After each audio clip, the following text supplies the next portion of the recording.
They promised you endless highways and retirement dreams. But now the wheels are coming off.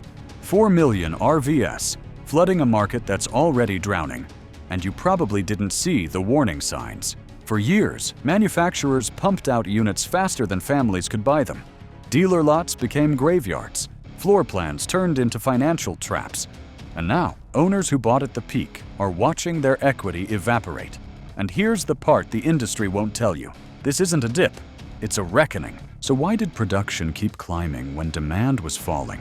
Who's left holding the bag when values collapse? And if you're trying to buy or sell right now, what move protects you from losing everything? Stick around, because the final truth about this market crash will change how you think about RV ownership forever.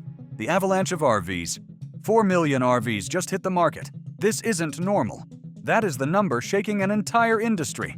Dealers expected a steady spring season, but instead wholesale shipments surged by double digits, while retail sales stumbled. Picture endless rows of shiny new rigs, each one technically sold to a dealer, but sitting unsold on asphalt. Baking under the sun, the pipeline is jammed. Every delivery truck unloading fresh inventory feels less like opportunity and more like a slow-motion avalanche burying showrooms under debt. This mismatch between shipments and real customer demand is the crack at the foundation. A dealer lot designed for 500 units may now be holding 700 or more. That extra 200 is not an asset, it is an anchor. Walk past the smiling banners and glossy brochures and you'll see the truth. Too many keys, not enough buyers. But behind those shiny rows of RVs lies a financial nightmare no dealer wants you to see, and it starts with the math that governs their survival. Bleeding balance sheets. Every day those RVs sit, dealers bleed money. The problem isn't only space, it is financing. Nearly every rig on a lot is tied to what the industry calls a floor plan loan. The bank covers the cost up front, and the dealer pays interest until the unit sells. With interest rates higher than they have been in over a decade, those costs pile up faster than the sales team can write contracts. An untouched 2024 travel trailer becomes less a product and more a ticking meter. $100 here, another $100 there, and suddenly the inventory is a liability draining thousands each month. For the big chains, it's a brutal squeeze. For small family-owned dealerships, it is survival on the edge of collapse. Managers know what this means. The older the model year, the sharper the discount they will eventually be forced to swallow. Yet even as they grit their teeth, a darker storm brews in the market they cannot control, the used side. And if you think that's bad, wait until you see what's happening to used values across the country. If you're finding this breakdown eye-opening, hit that subscribe button so more people can see what's really happening. And I want to hear from you. Are you thinking about buying or selling an RV this year? Drop your thoughts in the comments. Your story matters here. Used values in freefall. The used RV market isn't softening, it's collapsing. Owners who paid premium prices during the pandemic boom are now learning the meaning of negative equity. Units barely 2 or 3 years old are worth tens of thousands less than their outstanding loans. At wholesale auctions, the real barometer of value, prices have been slipping month after month. Dealers bidding against each other now hesitate, wary of taking on inventory they cannot flip without losing money. Repossession lots are filling. Families who stretched thin to chase the dream of life on the open road are mailing in keys they can no longer afford to keep. For every seller listing an RV online, 5 more are watching offers sink below what they still owe. What was once advertised as a rolling escape has become a financial trap, parked in driveways as a daily reminder of shrinking value. And manufacturers thought they were safe from this carnage, until Wall Street made clear that the storm was coming for them too. Manufacturers in trouble too. Even the giants are wobbling. When Winnebago warned investors of falling demand, its stock shed more than 1/3 of its value. Other brands quietly trimmed forecasts, signaling that the glut on dealer lots is bleeding back into the factories themselves. Suppliers who once ran overtime shifts are reporting order cutbacks. The production lines that powered the pandemic surge now idle. Workers waiting for directives that may never come. Manufacturers cannot easily pivot. Contracts with parts makers stretch months in advance, and warehouses are crammed with materials for units no one seems eager to buy. A slowdown at this level ripples outward. Trucking firms see fewer loads, campground operators expect fewer bookings, and finance companies tighten credit for fear of mounting defaults. The image of the RV industry as a reliable growth engine is cracking. What was celebrated as freedom on wheels has become a heavy weight, dragging down balance sheets. But the real casualties aren't corporations. They're ordinary families now trapped in rigs they can't unload. Trapped in their dream home, for thousands, the RV they bought as freedom has become a prison. The pandemic years convinced many families and retirees that an RV was the ultimate escape. Salespeople promised endless vacations, remote work from national parks, even a permanent downsizing into life on wheels. People signed loans with interest rates that seemed manageable in the heat of the moment. But as the months passed, fuel costs climbed, campground fees rose, and those loans became heavy chains. Some buyers had retired early, betting that their RV would double as a home and a lifestyle investment. Instead, the rolling dream turned into a financial trap. They now owe more than their units are worth, and dealers offer trade-in values so low they feel like insults. The very symbol of freedom has become an immovable liability sitting in their driveways. And when dealers offer pennies on the dollar, desperate owners turn elsewhere, flooding the private market with rigs they cannot afford to keep. The private sale frenzy. The classifieds are exploding with RVs, owners trying to cut their losses. Across online platforms, listings for gently used units are multiplying. These are not hobbyists cycling out of a weekend toy. They are families and retirees scrambling to recover anything they can before interest payments crush them. Private sellers believe they can outwit the lowball offers from dealers by connecting directly with buyers. The result is a frenzy of activity, with prices set not by fair market value, but by the owner's desperation. Some are clinging to loan balances as if they were price tags, ignoring the brutal reality of falling wholesale auction values. For buyers, the abundance looks like opportunity. For sellers, it feels like survival. The driveway has become a showroom, and social media feeds are saturated with pitches. But not every deal is what it seems. Hidden risks are everywhere, waiting to trip up those who think they've found a bargain. The hidden dangers of private deals. That bargain RV could be your most expensive mistake. The rush of private sales masks a minefield of hidden dangers. Many owners are still underwater on their loans, meaning the buyer may inherit legal complications if the bank's lien is not properly cleared. Others list rigs with undisclosed damage, roofs that leak, electrical systems fried, or engines overdue for major repairs. Without dealership inspections or warranties, the buyer shoulders all the risk. Scams creep into the chaos too. Fake listings demand deposits up front. Titles turn out to be missing or fraudulent. A unit that looks like a steal online can become a nightmare once paperwork or mechanics reveal the truth. In the end, buyers who thought they had sidestepped dealers often find themselves trapped in disputes or expensive repairs. So when is the smart moment to buy? The industry has one answer, and it depends less on the seller and more on the calendar. The goldmine window. Buy in the wrong month, lose thousands. Buy in the right one. Win big dealers dread late summer and early autumn, the season known as the model year crossover. That is when shiny new units stamped with the following year's date begin arriving on lots. Suddenly, a pristine 2025 rig becomes last year's model. Even worse for dealers, a leftover 2024 unit instantly ages into a relic they cannot afford to carry. For buyers, this period is the goldmine. Discounts deepen not because of generosity, but because holding that unsold inventory costs dealers real money every day. The difference between a 2025 and a 2026 might be a paint color or fabric pattern, yet the price gap can stretch into the tens of thousands. Savvy buyers who wait until this window can capture the steepest deals. But timing isn't the only weapon. You can also play the map itself, and geography changes everything. America's split RV market. In one city, RVs fly off the lot. In another, they collect dust. That contrast is the strange reality of the current market. Dealers in booming areas, such as Texas border towns, are watching units disappear almost as quickly as they arrive, with retail activity rising by triple digits in some regions. Meanwhile, dealers in parts of the Southeast and Northeast sit on growing stockpiles, unable to attract buyers even with deep discounts. This divide has created two Americas of RV sales.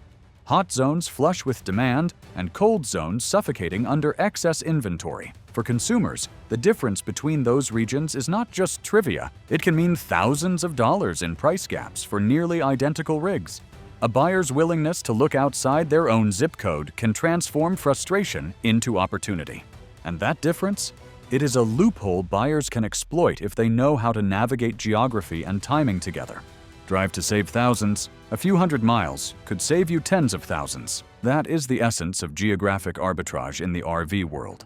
Tools like nationwide listing sites allow shoppers to scan markets far from home, revealing patterns invisible at the local level. A 2025 fifth wheel that commands a premium in Dallas may be languishing unsold in Raleigh, where demand has collapsed. Smart buyers calculate the true cost of travel. Fuel, lodging, and time on the road might add up to several $100s, but the savings on the unit itself can dwarf those expenses.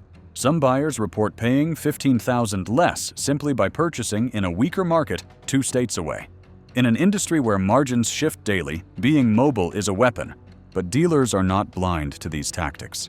They are adjusting their strategies, layering new tricks onto every contract to defend their shrinking profits. The dealer's last tricks. If the discount isn't on the sticker, it's hidden in the fine print. Dealers under pressure are rolling out new tactics to hold the line.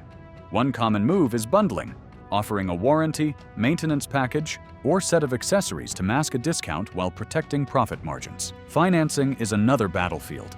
Zero-down offers or extended terms sound generous, but may saddle buyers with years of higher payments.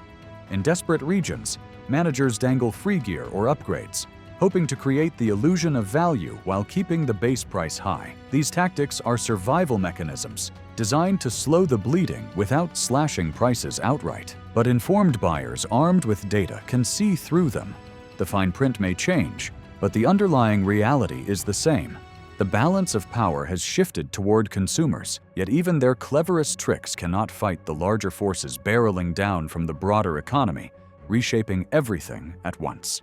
When economics turn the wheel, your dream RV deal can vanish overnight. Blame economics. Beyond local supply and dealer tactics, the macro environment casts a long shadow.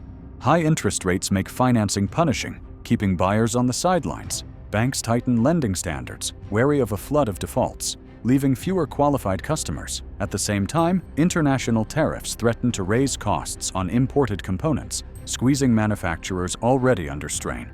These pressures ripple across the industry. A family ready to sign papers in July may find that by August, their loan approval vanished, or the price jumped because of tariff-induced shortages. Dealers and buyers alike are subject to forces far beyond their control, and the unpredictability deepens the sense of instability. And those forces are not just numbers. They are rewriting the future of entire towns, setting the stage for the community-level fallout that comes next. Towns on the brink. In RV country, the crash feels like a factory closing down Main Street. Entire communities built around the promise of rolling tourism are now watching their economies unravel. In Indiana, Iowa, and Ohio, where RV plants and parts suppliers anchor local employment, production slowdowns ripple outward. Restaurants that once fed plant workers see fewer customers. Small repair shops and service centers, once bustling with steady work, now report weeks of empty bays. Even RV parks and campgrounds, usually full during peak seasons, are reporting vacancy rates unseen in over a decade. The downturn is not abstract for these towns. It is visible on storefronts with closing signs and parking lots half full. The RV boom of the pandemic years made these places feel invincible. Now, with inventories stuck and buyers evaporating, that invincibility has vanished. And when communities collapse, politicians come knocking, eager to turn crisis into opportunity for influence. Lawmakers smell blood. When markets break, Capitol Hill sharpens its knives. Legislators have begun floating measures aimed at tightening oversight on dealer financing practices and consumer protection in RV sales. Proposals include mandatory disclosure of loan structures, limits on aggressive floor plan lending, and even discussions of government-backed credit relief for underwater owners. The industry that long enjoyed light-touch regulation is suddenly staring down the prospect of hearings and headlines. Local lawmakers in states where RV manufacturing dominates are already under pressure to protect jobs. Some call for subsidies or tax incentives to keep factories running. while others eye disaster preparedness rules for campgrounds after recent weather-related evacuations. In Washington, the conversation grows sharper, with consumer advocates pushing for stronger protections.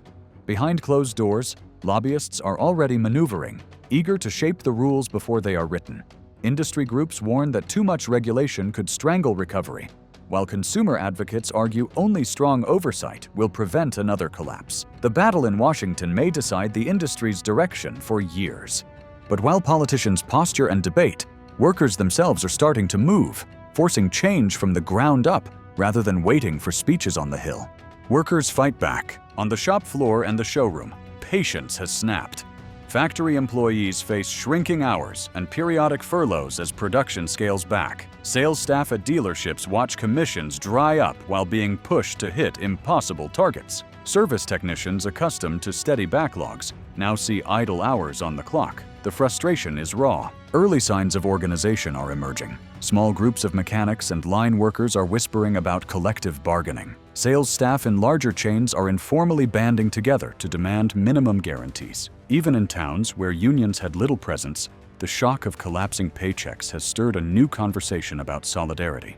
For many, the fight is less about ideology than survival, putting food on the table when the old promises of prosperity have evaporated. Some workers are already staging informal walkouts, leaving shifts early to draw attention to unsafe conditions and dwindling pay. Others are leveraging social media to broadcast their struggles, turning local grievances into national headlines. The growing visibility signals that the labor battle may escalate faster than company leaders anticipate. And as workers organize, investors start asking the hardest question of all: whether the RV industry is a bellwether for something larger in the American economy. We've gone deep into this crisis, but the story isn't finished. If you've stayed with me this far, you know how much this matters. Subscribe right now so you never miss the next update. Because the great RV reset isn't slowing down, and neither should you. And the road ahead for everyone. This isn't just about RVs.